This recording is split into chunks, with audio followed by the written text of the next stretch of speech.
एक चरण उठने से दूसरे चरण धरती पर पड़ने के बीच में त्रिवेणी रच जाती है।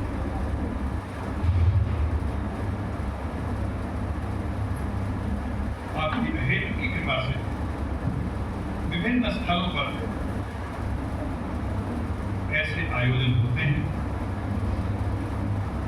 जिनमें अपनी समस्त कलाओं के साथ परमात्मा तत्व उपस्थित रहता है और समस्त प्रकृति आपकी सेवा में लग रहती है। एक प्रातःकाल ब्रह्म मुहूर्त की घटना है। महाराणा प्रताप भवन में पटना में सत्संग का कार्यक्रम चल रहा है। बराबर मुझे सौभाग्य मिला बाबू जी के कमरे में रहने का साथ संग।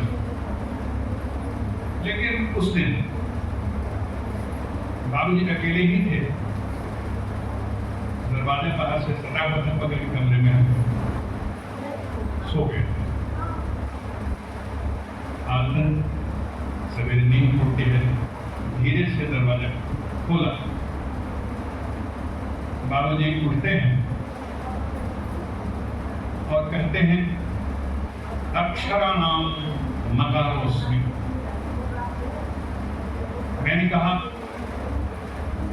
अक्षराणाम अकारोस्मि, इसलिए कि गीता में, श्रीमद् भगवत गीता में श्री कृष्ण कहते हैं अक्षराणाम अकारोस्मि, अक्षरों में अकार। बाबू जी कहते अक्षराणाम मकारोस्मि। फिर मैंने रिपीट किया अक्षराणाम अकारोस्मि। बाबू जी बोले अक्षराणाम मकारोस्मि। तो ये वाणी में रहस्य भरा रहता है, मैं समझ नहीं पाया। तब बोले कि सृष्टि कैसे होती है, परमात्मा तो कैसे उतरता है, और प्रणव की व्याख्या कर रहे हैं। उपनिषद कहती है प्रणव, गीता में भी है ओंकार, ओंकार ही है परमात्मा का स्वरूप। आपने कहा कि ओंकार का स्वरूप है, तो ओंकार को भी बनाने वाली कोई सत्ता है। हिरण्यगर्भ के रूप में जब प्रकट होती है सत्ता, जो स्वर्णार्थ ब्रह्मांड जिसको कहते हैं, सृष्टि की रचना के पूर्व जिस समय न सगुण था न निर्गुण था, न साकार न निरंकार था, चारों तरफ अंधेरा अंधेरा, इसी बीच में एक स्वर्णिम आभायुक्त अंडाकार स्वरूप उभरता है। उसमें स्फोट होता है, क्रैक करता है, उससे एक ध्वनि निकलती है।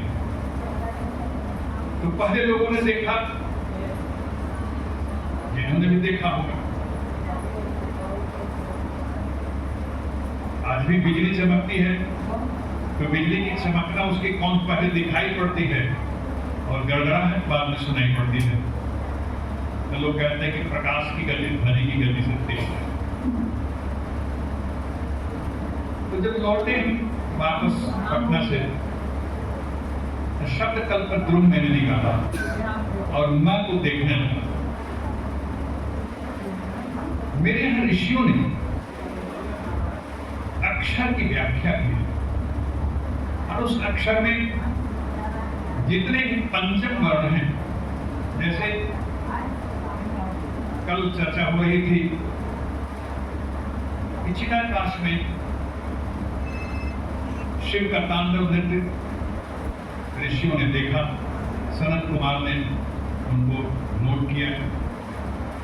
नृत्यावसाने नटराज राज ननाद ढक्कामनो वंशवारक उद्धर्व कामाम संकादे सिद्धाने कलिका से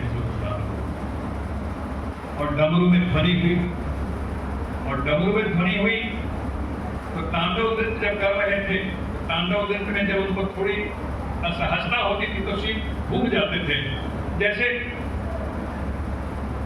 भरतनाट्यम में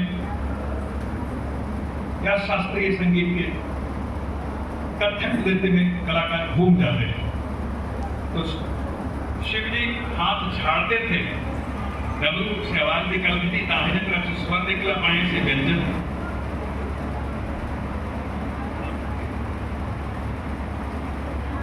और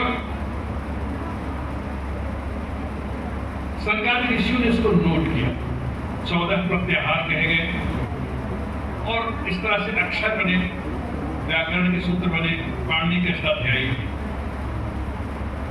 तो जब कवर्ग में आते हैं तो कखा कखा अंगन में अनुस्वार होता है, स्वयं में ये होता है, सब में स्वर मिलता है, व्यंजन मिलते हैं। और मंत्र वही दृष्टा कहा गया ऋषि को, ऋषि ने देखना, मंत्रों को देखते थे।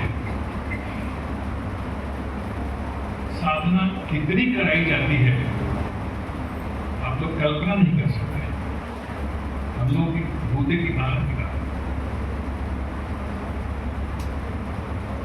तंत्र मंत्र सीखने में, लेकिन बाबू जी के पास सहज साधन मिलता है और सहज ढंग से उन्होंने उसकी व्याख्या की और उन्होंने कहा कि प्रणव ओंकार के भी 6 स्टेज ऊपर गुरु बैठा हुआ रहता है और इसलिए परमात्मा स्वरूप होता है, वही परम गुरु कहलाने का अधिकारी है। गुरु बनना, गुरु का स्वांग रचना कुछ और है, गुरु तत्व को धारण करना कुछ और है। और परम गुरु तत्व जब उतरता है तो वहां पर वाणी मौन हो जाती है और मौन में ही मौन का संभाषण होता है, एक आत्म तत्व से दूसरे आत्म तत्व में संप्रेषण होता है। सत्संग जब माता जी रख देती है, बाबू जी रख दिया करते हैं, समस्त प्रकृति सेवा में रत रहती है। बाबू जी खुद सेवा करते हैं,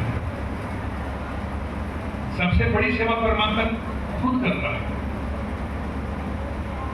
हमारे हृदय की धड़कन, सांसों का चलना, रक्त संचार होना, भोजन का पचना, जितनी क्रियाएं शरीर में हो रही है, प्राण तत्व का आना अनायास होते रहता है। और जहां उसमें कोई व्यतिक्रम हुआ तो रोग उसमें प्रवेश कर जाता है। शारीरिक रोग तो दिखाई पड़ता, लेकिन मानसिक रोग जल्दी दिखाई नहीं पड़ता और ज्यादातर साधक मानसिक रोग के ही शिकार होते हैं और इस रास्ते के बीच मुसाफिर अक्सर मारे जाते हैं। अपने को साधक समझने का अहम, सत्संगी समझने का अहम, कुछ सिद्धियां मिल गई, कुछ चमत्कार दिखाने का अहम, वह अहम जो है हमें उसको दूर ले जाता है गुरुचरण से। श्री गुरुचरण, इसलिए श्री गुरुचरण सरोज रज निजमन हो सकता है। तो सत्संग में जब इसको बाह्य रूप में प्रकट किए तो चर्चा चलने लगी कि क्या किया जाए, कैसे सत्संग का स्वरूप क्या।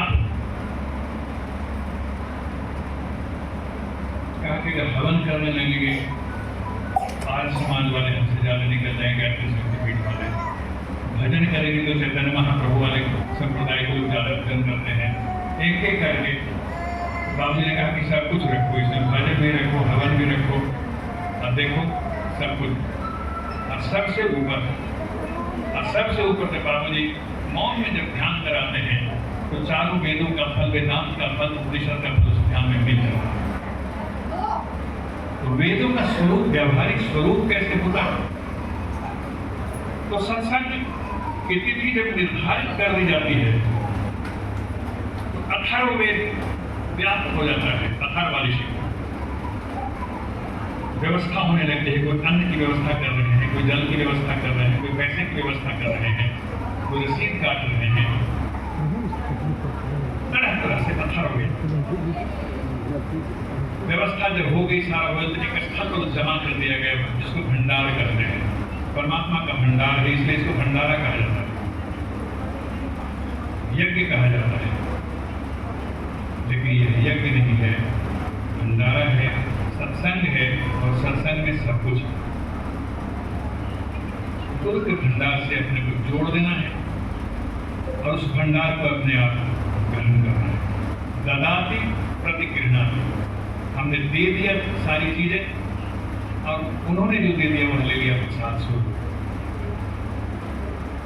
जितने भी अच्छे शासक हुए हैं, चाहे वो राजर्षि जनक हों या छत्रपति शिवाजी हों, आदर्श शासकों में जिनकी गणना होती है, विक्रमादित्य हों, सभी ने त्यागपूर्वक सेवा की है जनमानस की, और सबको निश्चिंत किया, निर्भय रहने का वचन दिया। उसी निर्भय रहने का उपक्रम सत्संग में रचता है। आइए हम एक संवेद भजन गाएं। जय